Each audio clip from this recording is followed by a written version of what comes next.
Wat denk jij? Wordt de haat ooit overwonnen door de liefde? Of wakkert die de haat juist aan? Als die liefde door een huwelijk bezegeld wordt, dooft die haat misschien.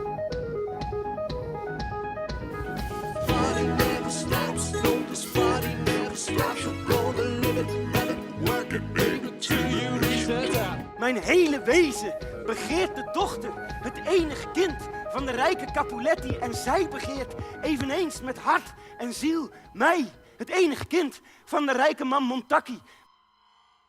Romeo, je bent een schoft. Julia is voor mij bestemd.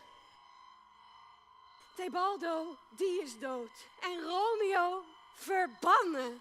Natuur, wat had je in de hel te zoeken toen je zo'n zwarte ziel in het sterfelijk paradijs van zo'n lief lichaam blies?